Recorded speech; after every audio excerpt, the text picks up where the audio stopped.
अस्सलाम वालेकुम दोस्तों, तुसी देखते पे हो अपना देश पंजाब टीवी ते मैं थोड़ा मेजबान मोहम्मद नदीम खरल। सब तो पहले अपने चैनल को करो सब्सक्राइब ते बेल आइकन का बटन दबाओ कि मेरी हर आने वाली नवी वीडियो तुहाडे तक पहुंच सके। दोस्तों रोज तुहाडे वास्ते तुहाडा वी नदीम खरल एक अच्छी और खूबसूरत भैंसा मज्झां और उस तो इलावा गावां दी वीडियो लैके हाजिर होंदा है। अज भी तुहाडे वास्ते एक डेरे दी एक घर दी मैं दी बेहद खूबसूरत और बेहद शानदार मझ है, नीली दी प्योर मझ। और जनाब तीसरा सूआ है मझ नूं, बहुत खूबसूरत मझ है जनाब। लैके थोड़ा वीर नदीम खरल हाजिर होया है जनाब। बट्टियां दा डेरा है, मेरी लोकेशन जिला पाकपतन तहसील आरेवाला जनाब कमीर दे नाल एक पिंड 10 CB है। उत्थों जनाब मैं अज उत्थे खड़ा हूं डेरे बट्टियां दे डेरे ते। उन्हां दे डेरे ते एक बड़ी खूबसूरत मझ है, व्यापारी नहीं ने, घर दी एक मझ है और बड़ी खूबसूरत है। ये सारा कुछ जनाब मेरा कैमरामैन दिखाएगा तुहानूं और तुसीं खुद अंदाजा लगाओगे। मेरी वीडियो लाइक शेयर तो कॉमेंट जरूर करोगे और उस तो हट के जनाब माशाअल्लाह दे कॉमेंट करने ने लेना देना जिहड़ी है वो नसीब की गल आ।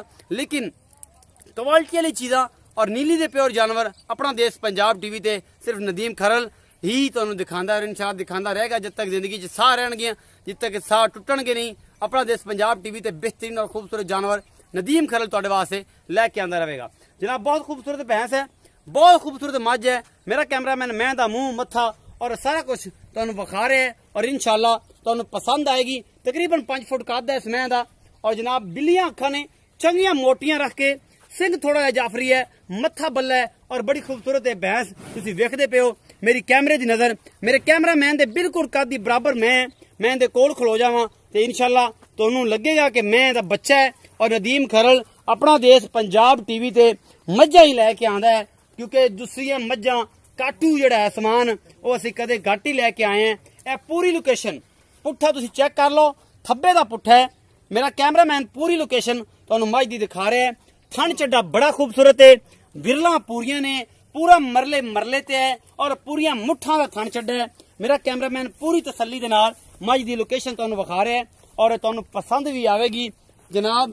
पिछले पैर चिट्टे ने, अगले भी दोवें पैर चिट्टे ने, मत्था भी बल्ला है, 5 कल्याण भी तुसीं इहनूं कह सकदे हो। हैवाना थोड़ा जिहा चिट्टा है, एक थन चीना है। मूंह दी कैमरामैन साहब मूंह विखाओ। मैं जिहड़ी आ पूरी मूंह दी असील और सऊ आ, तुसीं वेखदे पे हो। हथ दी टेंशन कोई नहीं, बड़ी मिठी आ, सारी खूबसूरत है। मेरा कैमरामैन जरा तुहानूं तसल्ली नाल एक बारी मैं दा कद बहुत दिखाएगा। कैमरामैन साहब पूरी लोकेशन विखाणी है, थल्ले लाओ जी परां टोर के विखाओ। पूरी लोकेशन मैं दी विखाणी है। एडे कद काठ वाली और एडी खूबसूरत मझ तुसीं शायद अपनी जिंदगी देखी होवे। ये खूबसूरत चीज़ां अपना देश पंजाब टीवी ते मेरे कैमरे दी नज़र आउणगियां और जनाब दोस्तां वास्ते तोहफे अपना देश पंजाब टीवी ते लैके आवांगे। मेरा कैमरामैन तुहानूं तसल्ली करके दिखांदा जावे। मैं तुरनों वास्ते है माशाअल्लाह एडा थब्बियां दे हवाने ने, ए 2 बटन लगे ने, एक ए ते एक हुणे ही सूई आ और मैं पहुंच गया। बोला इन्होंने 3-4 सिर कढ़ लिया है क्योंकि जेर अजे नहीं पा रही सी इस करके। और जनाब थब्बियां दे छड्डे ने मैं दे कोल। मेरा कैमरामैन तसल्ली दे नाल तुहानूं एक चीज़ दिखा रहा है। पूरियां विरलां दिखाओ कैमरामैन साहब, पूरियां विरलां दिखाओ मैं दियां कि तुहानूं तसल्ली हो जावे कि किसी किस्म की कोई गुंजाइश ना रहे। पिछे कट्टा है 2 घंटे या 1.5 घंटा इनू सूई नूं होया है। मालक दे बकौल कद काठ तुसीं वेखना है, पुट्ठा तुसीं वेखना है, नस्ल वेखनी है। हड्डी एक है, पिछले और अगले पैर चिट्टे ने, मत्थे तो बल्ली है, बिल्लियां एडी मोटी अख है। इस मैं दी जनाब ये उन्होंने घर दी पालतू मझ है, ना कि व्यापार दी है। और सारा कद काठ मेरी कैमरे दी नज़र मेरा कैमरामैन तुहानूं तसल्ली दे नाल दिखा रहा है। और इस तो बाद जनाब तुहानूं विखावांगे कट्टा जिहड़ा इहने हुणे दित्ता है। यह जनाब 5 कल्याण कट्टा है। भी मैं तरह बिल्कुल जिवें मां दे दोवें, अगले पैर थोड़े चिट्टे, पिछले पैर पूरे चिट्टे और मत्था बल्ला है। यह कट्टा दिता है जनाब इन्हें। ये 2 तो 3 घंटे की या 1.5 घंटे की सूई हुई मझ है। मैं अपने वीर नूं सद लेना इत्थे। इहनूं पैड़ा पाओ यार, इहनूं पैड़ा पाओ जावे ना किते। भाई जन इत्थे आओ, मझ दे कोल ही आ जाओ और सारियां गल्लां सच्चियां दसो जी। एनू किला छड्ड दो, कुछ भी नहीं किसी पासे भट्ट साहब डरो डरो ना, कोई गोली नहीं आनी इहदे विचों। इक्को ही गल, दो भरा खड़े एक पासे। अस्सलाम वालेकुम। भाई जान नाम की है? सरफराज हुसैन भट्टी जी। सरफराज भट्टी साहब ये दसो कि जिहड़ी मैं तुहाडी दिखाई है तुसीं व्यापार ते नहीं करदे? नहीं, तुहाडे घर दी है? पक्की किनवां सूआ है? इहनूं तीसरा सूआ है। कदों दी सूई है? 1 घंटा हो गया। 1 घंटा हो गया। भट्टी साहब पिछले सूबे दुध दा रिकॉर्ड दसो जरा ठंडा भी और गर्म भी। पिछले सूबे जो ठंडा दुध सी 16 सेर पक्का गड्ड भी मार के। हुण दुध कितना करेगी? हुण 20 सेर 18 सेर पक्का है। 18 ਤੋਂ 20 ਸਿਰ ਦੁੱਧ ਕਰੇਗੀ ਹਾਂਜੀ। ਔਰ ਇਨਸ਼ਾਅੱਲਾ ਇਹਨੂੰ ਕਰਨਾ ਵੀ ਚਾਹੀਦਾ ਹਾਂਜੀ। ਕਿ ਜਿਹੜਾ ਇਹਦਾ ਬੁੱਤ ਹੈ ਇਹਨੂੰ ਆਪਣੇ ਬੁੱਤ ਦੀ ਸ਼ਰਮ ਕਰਕੇ ਆਖਣਾ ਚਾਹੀਦਾ ਕਿ ਮੇਰੇ ਕੋਲ 20 ਸਿਰ ਦੁੱਧ 2 ਟਾਈਮਾਂ ਦਾ ਲਓ। ਕਿਉਂ ਨਹੀਂ ਕਰੇ ਦੀ ਇਨਸ਼ਾਅੱਲਾ। ਅੱਛਾ ਬਟ ਸਰ ਸਾਰੀ ਗੱਲਾਂ ਦੱਸ ਦਿੱਤੀਆਂ। ਇਹ ਇਹਨੂੰ ਵੰਡ ਪਾਉਂਦੇ ਹੋ, ਇਹਨੂੰ ਕੀ ਕਰਦੇ ਹੋ, ਇਹਨਾਂ ਕੀ ਹਿਸਾਬ ਕਿਤਾਬ ਹੈ, ਜ਼ਿਮੀਦਾਰ ਬੰਦੇ ਹੋ ਤੁਸੀਂ, ਕੀ ਹਿਸਾਬ ਕਿਤਾਬ? ਇਹਨੂੰ ਪੱਠੇ ਨੇ ਹੋਰ ਕੋਈ ਪੱਠੇ ਹੀ ਪਾਉਂਦੇ ਹੋ? ਹਾਂਜੀ। ਅੱਛਾ ਬਟ ਸਾਹਿਬ ਇਹ ਵੀ ਦੱਸਣਾ ਹੈ ਕਿ ਕੋਈ ਗੁੰਜਾਇਸ਼ ਮੁਹੱਬਤ ਪਿਆਰ ਵਾਲਾ ਮੁੱਲ ਤੁਸੀਂ ਕਰਨਾ ਹੈ। ਮੈਂ ਤੁਹਾਡੀ ਚੰਗੀ ਏ ਲਵੇਗਾ ਬਖਤਾਂ ਵਾਲਾ ਹਾਂਜੀ। ਜਿਹਦੇ ਬਖਤ ਚੰਗੇ ਹੋਣਗੇ। ਕਿਉਂ ਨਹੀਂ। ਇਹ ਵੀ ਮੁਕੱਦਰਾਂ ਦੀ ਗੱਲ ਹੈ ਜੀ। ਕਿ ਦੁੱਧ ਔਰ ਪੁੱਤਰ ਹਮੇਸ਼ਾ ਨਸੀਬਾਂ ਨੂੰ ਮਿਲਦਾ ਹੈ। ਅੱਛਾ ਜਾਨਵਰ ਹੀ ਨਸੀਬਾਂ ਨੂੰ ਮਿਲਦਾ ਹੈ। ਬਾਕੀ ਗੱਲਾਂ ਸਾਰੇ ਦੋਸਤ ਮੇਰੇ ਕਮੈਂਟ ਵੀ ਕਰਦੇ ਨੇ, ਮਤਲਬ ਮੇਰੇ ਤੇ ਉਂਗਲੀਆਂ ਵੀ ਚੱਕਦੇ ਨੇ, ਮੇਰੇ ਤੇ ਕੀਚੜ ਵੀ ਹੁੰਦਾ ਹੈ ਔਰ ਇਹ ਸਾਰਾ ਕੁਝ ਇਹ ਬਿਜ਼ਨਸ ਦਾ ਇੱਕ ਹਿੱਸਾ ਹੈ ਔਰ ਨਾਲ ਨਾਲ ਚੱਲਦਾ ਰਹਿੰਦਾ ਹੈ। ਬਾਕੀ ਅਲਹਮਦੁਲਿਲਾ ਅੱਲਾਹ ਤੋਂ ਡਰ ਕੇ ਗੱਲ ਕਰਦੇ ਆ ਕਿ ਸਭ ਤੋਂ ਬਿਹਤਰੀਨ ਔਰ ਖੂਬਸੂਰਤ ਜਾਨਵਰ ਅਸੀਂ ਆਪਣਾ ਦੇਸ਼ ਪੰਜਾਬ ਟੀਵੀ ਤੇ ਹੀ ਮੈਂ ਚੜਾਣਾ। ਔਰ ਜਨਾਬ ਤੁਸੀਂ ਮੇਰਾ ਨੰਬਰ ਕਿੱਥੋਂ ਲਿਆ ਮੈਨੂੰ ਲੱਭਣ ਵਾਸਤੇ? ਨੰਬਰ YouTube ਤੋਂ। YouTube ਤੋਂ ਲਿਆ, ਫਿਰ ਤੁਸੀਂ ਮੈਨੂੰ ਫੋਨ ਕੀਤਾ? ਹਾਂਜੀ ਜੀ। ਮੈਨੂੰ ਜਾਣਦੇ ਨਹੀਂ ਸਭ ਕਿੱਥੋਂ ਦਾ?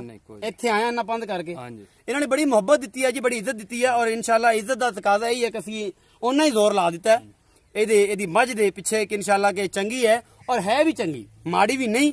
ਕੋਈ ਇੱਕ ਬੰਦਾ ਕਹੇ ਕਿ ਯਾਰ ਮਾੜੀ ਮੈਂ ਤੇ ਨਦੀਮ ਖਰੇ ਨਾ ਬੋਲਿਆ, ਚੰਗੀ ਮੈਂ ਤੇ ਚੰਗਾ ਹੀ ਇਨਸ਼ਾਅੱਲਾ ਬੋਲਦਾ ਔਰ ਇਨਸ਼ਾਅੱਲਾ ਚੰਗਾ ਜਾਨਵਰ ਹੀ ਆਪਣਾ ਦੇਸ਼ ਪੰਜਾਬ ਟੀਵੀ ਤੇ ਲੈ ਕੇ ਆਣਾ।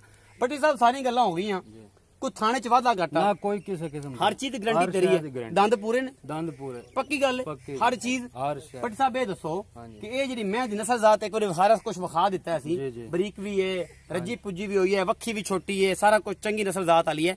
ਅੱਛਾ ਇਹ ਵੀ ਪਿਆਰ ਨਾਲ ਦੱਸੋ ਕਿ ਇਹਦਾ ਮੁਹੱਬਤ ਪਿਆਰ ਵਾਲਾ ਮੁੱਲ ਕੀ? ਇਹਦਾ 4 ਦਾ ਜੀ। 4,10,000 ਰੁਪਏ? ਹਾਂਜੀ 4,10,000 ਜੀ। ਪੱਕੀ ਗੱਲ ਹੈ? ਪੱਕੀ ਜੀ। ਵੇਖ ਲੈ ਪਸੀਨਾ ਮੈਨੂੰ ਵੀ ਦਵਾਤੇ ਬੰਦਲਾਤ ਹੈ। 4 ਦਾ ਜੀ ਪੱਕਾ। ਕੋਈ ਮੁਹੱਬਤ ਪਿਆਰ ਕਰੇਗਾ? ਕੋਈ ਨਹੀਂ ਕਰ ਲਾਂਗੇ। ਹੋ ਜਾਏਗਾ? ਹਾਂਜੀ ਪੱਕੀ ਗੱਲ ਹੈ। ਕੈਮਰੇ ਹੀ ਵੇਖ ਕੇ ਅੱਖੇ ਜੱਖ ਪਾਕ ਵੇ ਰਾਜਪੂਤ ਆ ਯਾਰ, ਇਨਸ਼ਾਅੱਲਾ ਹੋ ਜਾਏਗਾ। ਹਾਂਜੀ। ਬੱਟੀ ਸਾਹਿਬ ਕਹਿੰਦੇ ਨੇ ਜੀ 4,10,000 ਰੁਪਏ ਮੁੱਲ ਆ, ਮੁਹੱਬਤ ਪਿਆਰ ਕਰਾ ਲਾਂਗੇ ਔਰ ਇਨਸ਼ਾਅੱਲਾ ਮੁਹੱਬਤ ਪਿਆਰ ਕਰਾਵਾਂਗੇ ਵੀ ਜ਼ਰੂਰ। ਜੋ ਵੀ ਸਮਝ ਆਇਆ ਔਰ ਅਗਰ ਤੁਹਾਨੂੰ ਇਹ ਚੰਗੀ ਲੱਗੇ ਵੀਡੀਓ ਇਹਨੂੰ ਸ਼ੇਅਰ ਜ਼ਰੂਰ ਕਰਨਾ ਹੈ। ਇੰਡੀਆ ਦੀ ਮੁर्रा ਤੱਕ ਪਤਾ ਲੱਗ ਜਾਏ, ਪਾਕਿस्तान ਦੀ बदीन तक पता लग जाए, पाकिस्तान के सतलुज तक पता लग जाए, जेलम तक पता लग जाए, चना तक पता लग जाए और रावी तक पता लग जाए कि पंजाब दे विच इन्नियां खूबसूरत जिहड़ी चीज़ां ने अपना देश पंजाब टीवी ते नदीम खरल ही लैके आंदा और इंशाअल्लाह लैके आंदा रहेगा तुहाडे वास्ते। तुहाडे सारिआं दी मुहब्बत नूं सलाम है। अज 10 मुहर्रम उल हराम है, हजरत इमाम हुसैन दी शहादत दा दिन है। उहदे वास्ते भी तुहानूं सारिआं नूं रिक्वेस्ट है कि मुहब्बत प्यार दा तकाजा है कि जिहड़े जिन्हें भी शहदाए करबला ने उन्होंने वास्ते सारे वास्ते दुआए खैर करो। और एक स्पेशल गिफ्ट भी है और स्पेशल रिक्वेस्ट भी है बन के कि इन्होंने सारे दोस्तों को रिक्वेस्ट है जिन्हें मेरे व्यूवर्स ने, जिन्हें मेरे फॉलोवर्स ने, सारे एक बार दुध पाक हजरत मुहम्मद सल्लल्लाहु अलैहि वसल्लम और उसकी आल ते पढ़ के जरूर करना जे। यही छोटा जहा पैगाम आ और सारा दे साले साहब जिन्ना भी है जिन्हें भी शहदाए करबला ने उन्होंने तुसी मिलख करना है, उन्होंने भेजना है। अपना बहुत सारा ख्याल रखा जे। जांदा जांदा एक बार मैं फिर विखांदा जावां, उस बाद सलाम करांगे पाक आर्मी नूं और पाकिस्तान नूं ते इंशाअल्लाह तुहानूं ये चीज़ां पसंद आउणगियां। ए सारा कुछ इवें तुरे जाओ कैमरामैन साहब, उत्तों लंघ जाओ मैं ते पिछला पासा विखा के पिछे आ जाओ। मैं दा कद तुसी देख सकते हो, मेरे बराबर खड़वाओ तो कम अज कम मैं 5 फुट 7 इंच दा और ये मेरे तकरीबन कंन दे करीब आंदी पई है ते हिसाब नाल ये किन्नी होएगी 5 फुट तो इंशाअल्लाह उच्ची ही होएगी, कम नहीं होंदी। एक बार पिछों दा हवाना दिखाओ ना कैमरामैन साहब, मैं बेलियां नूं बटन विखा दियां कि मैं दे मगर बटन है नहीं कि नहीं, एक आ खड़ा जे ते एक आ खड़ा जे। होगी क्लियर? चलो जी ये मैं जी सारा कुछ। वीडियो अच्छी लगती है दोबारा लाइक शेयर तो कमेंट जरूर करें जे और जनाब पाकिस्तान ते जिंदाबाद।